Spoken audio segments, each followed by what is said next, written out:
wind her back. Thanks a lot. Wind her back on the reverser, about 55%.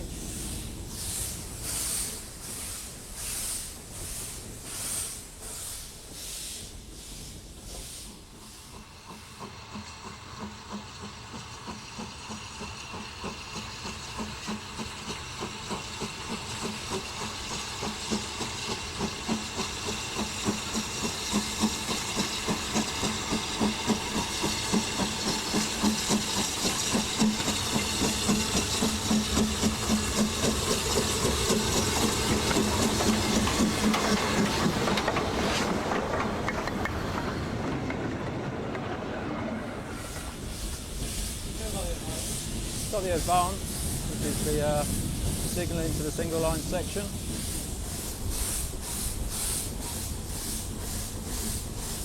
Clear of station limits.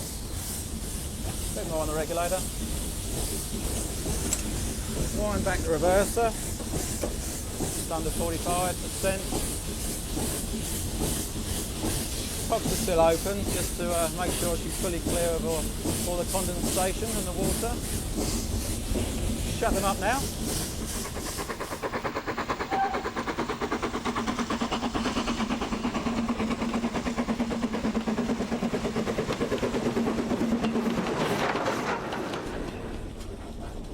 For whatever reason, the noise levels and the general ambience of the 9F's footplate is noticeably better than on some other standard designs. Coming along through Pokeswood now. On the level gradient, as we come round the corner here on the curve, we'll go on the Freshfield bank, which is about 1 in 75.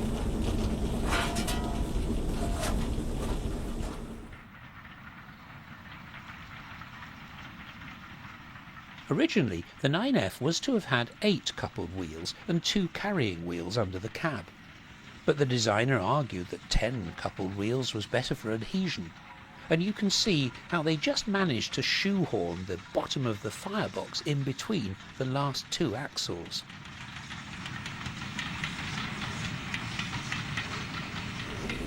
She's sounding sweet as ever. Bring her in a little bit. Okay, we've got a long climb, well a reasonably long climb right up to the tunnel, 1 in 75. Just round this curve we've got a fire slip of 10 mile an hour slack, so just as we get going we have to slow up again, but that's life.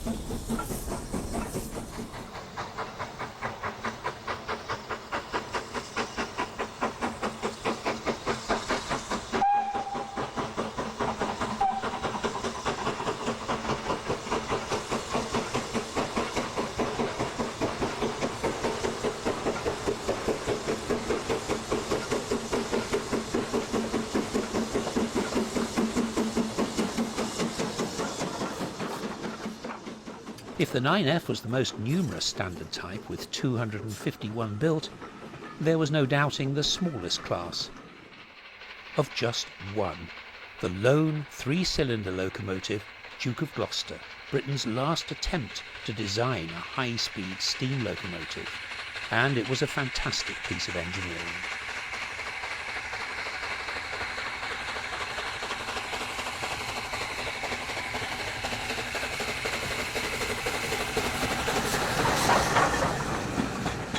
The Duke had a troubled career, but has now re-emerged better than ever, thanks to preservationists like Gary Shannon.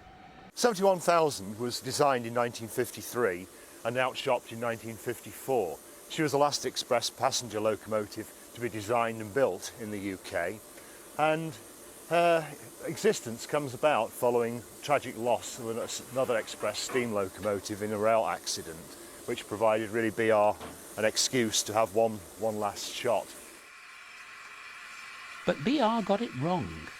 The boiler wouldn't produce steam reliably. That's now been put right with a better type of double chimney and various other improvements to the engine's breathing. It was always felt during BR service that the locomotive didn't get enough airflow to the ash pan. As a result of that, Jeff Sands, who was the shed master at Crewe North, where the loco was stabled in BR days, cut slots in the side of the ashpan, probably in a desperate attempt to try and improve the drafting.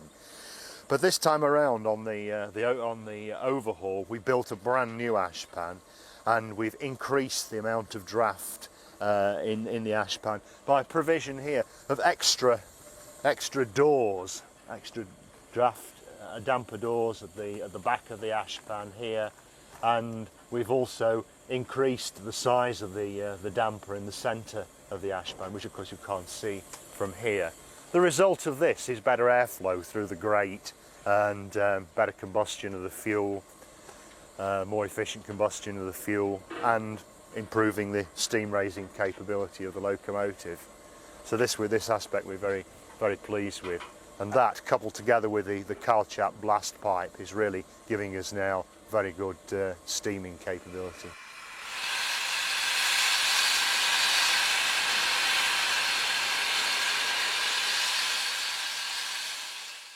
If Duke of Gloucester was originally bad at producing steam, it was always very good at using steam, thanks to its 3 sets of British Caprotti valve gear. That's the system turning cams like a car.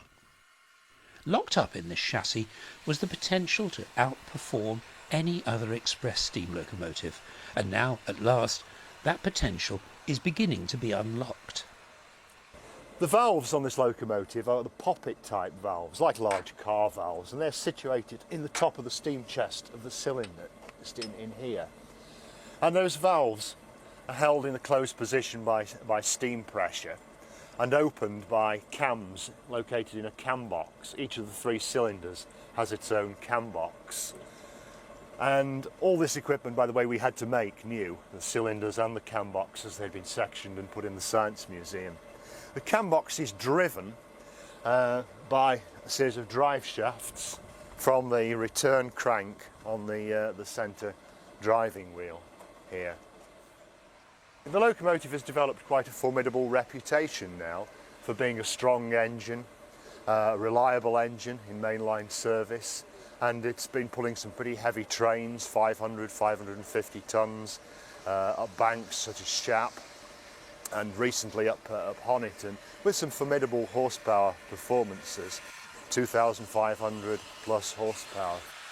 We have only had the opportunity really for testing this on relatively few runs so far, but things are looking very promising. So I think she's proved really now to be probably the most powerful steam locomotive design ever built in the UK, and now it's really realised the expectations, I would say, of its original designers.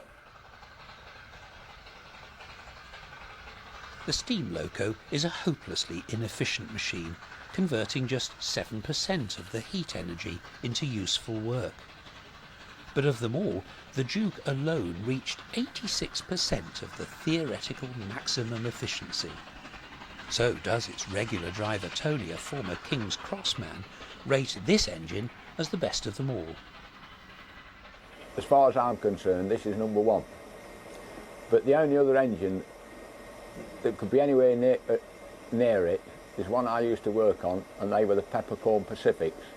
And there's one goes out working on the main line, Blue Peter. Yeah, so it's a close thing between this and Blue Peter. Before the start of a trip on the Mid-Hants, there's time for a quick look at the fire. On Pacific locomotives, they've got a wide firebox. You fill your back corners way up here, because the box goes to about there, that way, and the same that side. So you fill these back corners right up till you can't get no more in, and then under the door. So the fire is sort of square so far, and then a gentle slope. You keep feeding your coal in your back corners and under the door, it takes the fire down to the front. Adrian, the fireman, has put about 200 shovelfuls of coal onto the fire.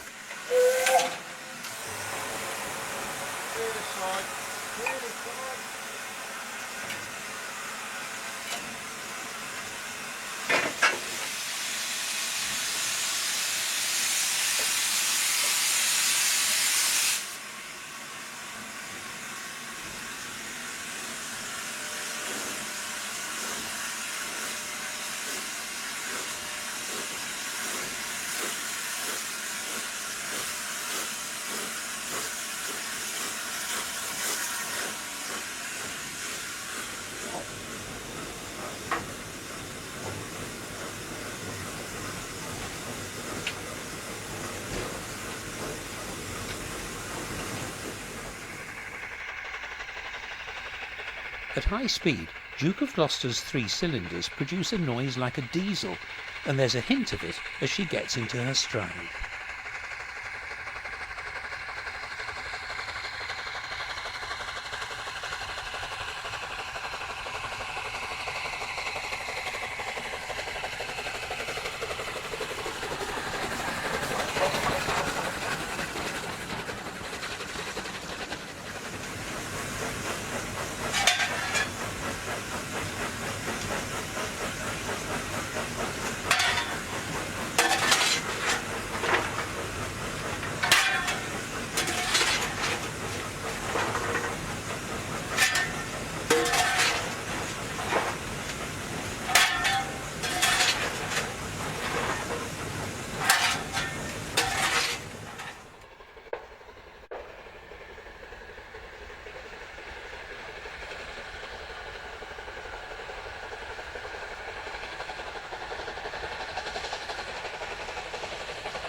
With its roller bearings and its echoing steel cab, the 71,000 is not a quiet engine on the footplate. I've actually built the back fire up to keep a good back end in, and just casually feeding down the sides, across the middle and across the front. The main part of keeping the engine warm is keeping a good back end in on it, and you can just basically just feed it across the grate then. It makes life easier, rather than letting the back end get away from you, in which case you've got to, it's a lot of hard work to put a back end in on this when you're actually pulling away. So it's the essence is all in the pre-work of building a back end up and then just maintaining a constant watch on the fire, really. Of course, the great unanswered question is, what were we doing designing all these new engines in the 50s when diesel traction was just around the corner? Well, Britain is built on a bed of coal, and imported oil was a luxury post-war governments felt they couldn't afford. But then gradually it dawned on everyone that this machine and its sisters were just a herd of white elephants. And suddenly they were swept away by the rush of economic inevitability.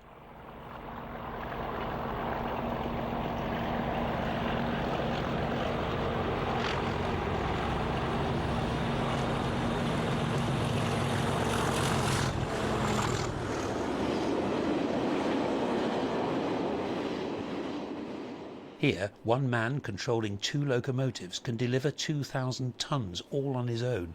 It's a winning formula in a world where cheap labour had gone forever.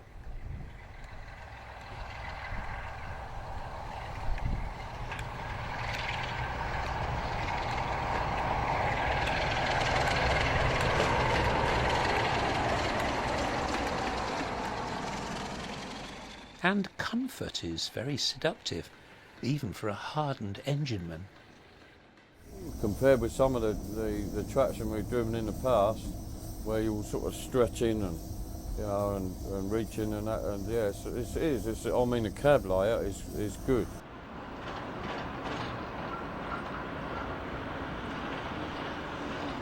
Once upon a time there were 10,000 railwaymen working at Eastleigh, and now a rusting diesel shunter seems to have the place to itself. It was these little boxes on wheels that did most to sweep steam away. But in some ways the standard engines had the last laugh. After all, a locomotive like Camelot still carries the Kentish bell headboard, even if it is just a nostalgic recreation of times gone by. They had years of life left in them when BR threw them away, and that has been good news for the preservation movement.